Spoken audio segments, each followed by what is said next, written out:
दोस्तों आज के वीडियो में हम एक बहुत इंपॉर्टेंट टॉपिक डिस्कस करने जा रहे हैं जो कि है फॉल्स क्रिमिनल केसेस। दोस्तों आज के वीडियो में हम देखेंगे कि फॉल्स क्रिमिनल केसेस को आप सीसीटीवी फुटेज के मदद से कैसे ही शुरू के ही स्टेज में टर्मिनेट करा सकते हैं यानी रद्द करा सकते हैं और आपको ट्रायल फेस करने की जरूरत भी नहीं होगी। दोस्तों हम देखेंगे कि सीसीटीवी फुटेज की क्या इंपॉर्टेंस है 482 के क्वॉशिंग के प्रोसीजर में। हम देखेंगे कि सीसीटीवी फुटेज को कोर्ट के समक्ष पेश करने के लिए 65 बी सर्टिफिकेट की रिक्वायरमेंट क्या है और साथ ही हम देखेंगे कि भजनलाल केस में क्वॉशिंग के लिए क्या दिया गया था।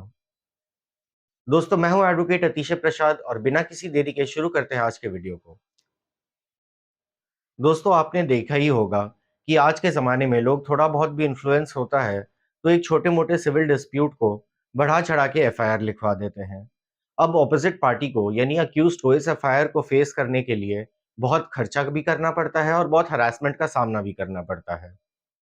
दोस्तों आज के वीडियो में और आज के केस में हम देखेंगे कि इस रीसेंट केस में जिसका जजमेंट 2 दिन पहले ही आया यानी 6 अप्रैल को आया है, उसमें सुप्रीम कोर्ट ने सीसीटीवी को कितनी इंपॉर्टेंस दी है एक फॉल्स केस को क्वॉश कराने में। तो बिना किसी देरी के इस केस के फैक्ट्स को समझते हैं। दोस्तों आज के केस के फैक्ट्स बहुत सिंपल हैं। ये एक सोसाइटी का मैटर था जिसमें दो पक्षों के बीच में पार्किंग को लेकर एक मामूली सा झगड़ा था। अब इनमें से एक पक्ष थे सीनियर सिटीजन। उन्होंने दूसरे पक्ष के खिलाफ कंप्लेंट ये लिखाया कि उन्होंने उनको डराने धमकाने की कोशिश की, उनको भद्दी गालियां दी और उनके दिल पे एक जूता फेंक के मारा जो कि सीधा उनके पेस मेकर पे लगा। अब दोस्तों अक्यूज ने इस बड़े चढ़े एफआईआर को क्वॉश कराने के लिए हाईकोर्ट का दरवाजा खटखटाया पर वहां पे उसे हार का सामना करना पड़ा। दोस्तों इस केस में जब मामला सुप्रीम कोर्ट गया एसएलपी के माध्यम से, तब सुप्रीम कोर्ट ने इलेक्ट्रॉनिक एविडेंस पे बहुत ध्यान दिया। सुप्रीम कोर्ट ने देखा कि सीसीटीवी फुटेज तो ये दर्शाता है कि जब मारपीट का एलिगेशन लगाया गया था उस वक्त तो अक्यूज्ड वहां पे मौजूद ही नहीं थे।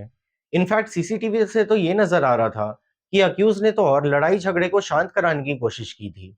सीसीटीवी फुटेज में ऐसा कहीं नहीं दिख रहा था कि किसी ने उस बुजुर्ग व्यक्ति पे जूता फेंक के मारा या उनको डराने धमकाने की कोशिश की। उल्टा अक्यूज लड़ाई को शांत कराते हुए दिख रहे थे। दोस्तों सीसीटीवी फुटेज को देखने के बाद सुप्रीम कोर्ट ने कहा कि इस केस में इलेक्ट्रॉनिक एविडेंस जो कि सीसीटीवी फुटेज है, ये क्लियरली दर्शाता है कि केस बिल्कुल बेबुनियाद है। और सुप्रीम कोर्ट ने प्रदीप कुमार केशरवानी में दिए गए 4 step test for quashing a case को फॉलो करते हुए कहा कि इस केस में कोई केस नहीं बनता है और इस केस को क्वॉश कर दिया गया। क्या है ये 4 स्टेप टेस्ट? चलिए हम समझते हैं। दोस्तों जब भी एफआईआर को रद्द कराने की या क्वॉशिंग की बात आती है, तो कानून का सबसे बड़ा आधार सामने आता है स्टेट ऑफ भजनलाल का केस। इस केस के अंदर सुप्रीम कोर्ट ने 7 कैटेगरीज दी थी कि अगर आपका केस उन 7 कैटेगरीज में फॉल करे, तो हाई कोर्ट अपने 482 के पावर्स के तहत उस केस को शुरू में ही क्वॉश कर सकता है। दोस्तों भजनलाल केस पे रिलाई ऑन करके सुप्रीम कोर्ट ने कहा कि इस केस में अनकंट्रोवर्टेड सीसीटीवी एविडेंस है, जो कि साफ दर्शाता है कि अपराध नहीं बन रहा है।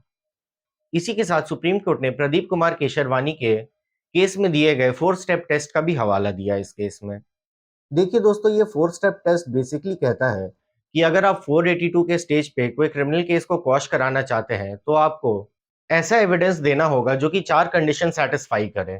पहला कंडीशन है स्टर्लिंग क्वालिटी मटेरियल, यानी कि एविडेंस इम्पेकेबल क्वालिटी का होना चाहिए जो कि अनकंट्रोवर्टेड हो।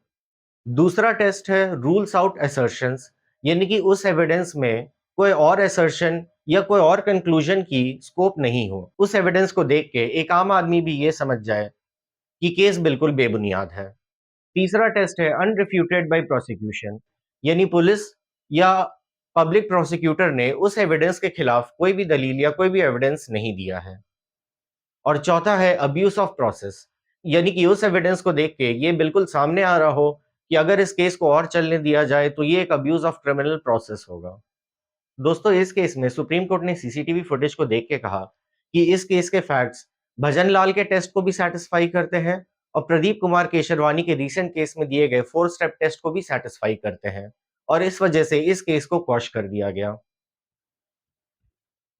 दोस्तों तो इस केस से हमारे क्या की टेकअवेज हैं? दोस्तों इस केस से हमारा पहला की टेकअवे तो ये है कि आपको अपने प्रेमाइसेस को सीसीटीवी से बिल्कुल सुरक्षित रखना चाहिए। अगर कोई भी इंसिडेंट होता है जिसमें आपको लगता है कि सीसीटीवी फुटेज एक एविडेंस हो सकता है, तो आप सबसे पहले इलेक्ट्रॉनिक एविडेंस को सिक्योर कीजिए।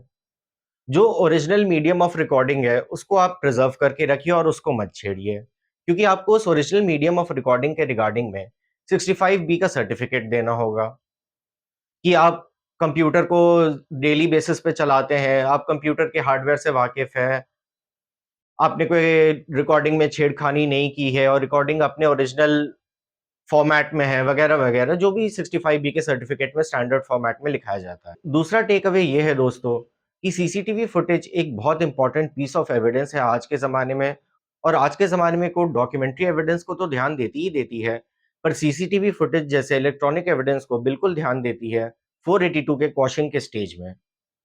तो अगर आपके पास बिल्कुल क्लियर सीसीटीवी फुटेज प्रिजर्व्ड है, तो आप उसका 482 के स्टेज में फ़ायदा उठा सकते हैं। दोस्तों, आपको ये भी ध्यान रखना है कि अगर आपके पास ऐसा एविडेंस है जो कि केस क्वॉश करा सकता है, तो आप पूरे ट्रायल के थ्रू मत जाइए। आप बिल्कुल हाई कोर्ट का दरवाज़ा खटखटाइए और अगर आपको हाई कोर्ट से असफलता मिलती भी है, तो आपको एसएलपी ज़रूर दाखिल करनी चाहिए सुप्रीम कोर्ट में, अगर आपको अपने एविडेंस पे भरोसा है तो। और दोस्तों आखिरी टेक अवे ये है कि जभी भी आप इलेक्ट्रॉनिक एविडेंस प्लेस करें, 65 बी एविडेंस एक्ट का सर्टिफिकेट लगाना ना भूलें।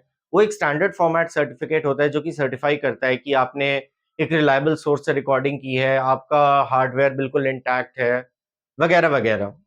तो दोस्तों आई होप आज का ये छोटा-सा केस एनालिसिस आपको पसंद आया हो और इस केस के माध्यम से आपको पता चला हो कि सीसीटीवी के एविडेंस की आज के दिन में कितनी इंपॉर्टेंस है being a crucial piece of electronic evidence. और ऐसे लीगल अपडेट्स के लिए जुड़े रहें हमारे चैनल प्रसाद लॉ से।